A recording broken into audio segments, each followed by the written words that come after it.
Mainit ang panahon, mas mainit ang balikatan exercises. Planong pagpapalubog sa barkong gawa ng China kasado na. Pero wait, mukhang pamilyar ang barkong to ha. Parang aircraft carrier ng People's Liberation Army Navy ng China, Liaoning. Pero mock-up lang yan. For sure gagawin tong issue ng Chinese Foreign Ministry. Pero paano nga ba to papasabugin? Gamit ang HIMARS ng US Marines o massive airstrike ng US Air Force o baka naman bomber strike ng dalawang B-52 bomber aircraft ng US. Sa gagawin kasing sinking exercises, makikilahok ang dalawang nuclear bomber ng Amerika. Talagang full force ang pagwasak sa barkong gawa ng China. Dito muling inulit ng Philippine Navy.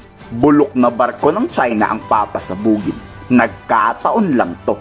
AFP is fully committed to its mandate, which is to defend the country. Implied po doon is that when we are asked to defend the country, we also need to train for that eventuality. So the better we are in training, the better we are in our prime mandate, and the better we are in executing it. So that is the importance of the balikatan exercise, and that's also the importance of training. Napakalaga po kasi dito lang tayo masasanay, dito lang tayo makasiguro na yung ating mga tungkulin magagampanan. Habang abala ang lahat sa balikatan, nagpapakalat ng maling balita ang Chinese Embassy. Pumayag raw si Pangulong Marcos na limitahan ang pagre-resupply mission ng PCG. Grabe ang China laking fake news yan ha. Unang-una may karapatan ang Pilipinas sa buong West Philippine Sea. Hindi yan pagmamay-ari ng China. Pangalawa, never nakipag-usap ang Pilipinas sa China. Kaya paanong pumayag sa Pangulong Marcos sa usapin? Napakalaking fake news talaga yan. Ni minsan hindi nga hihingi ang Pilipinas ng pakiusap sa China. Anong akala nyo kay PBBM nahihibang?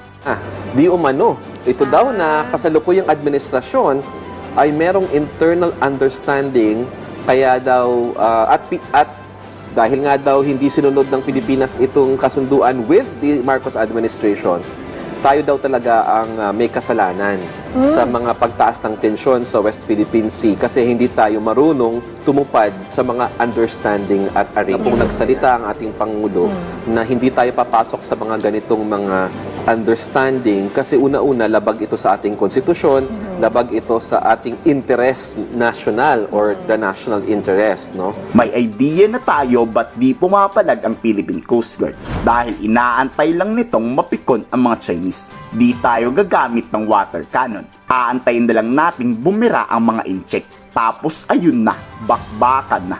Nakaabang na agad ang US para maglunsad ng counter-attack. We have a chain of command. We respect the guidance of our president.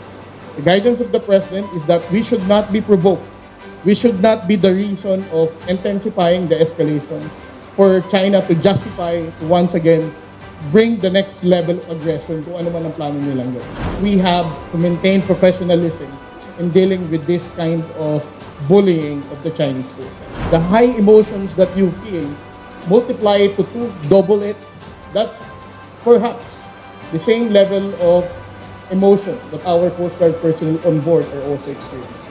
Huwag tayong magmadali. Lahat ng sasabak sa gulo may plano.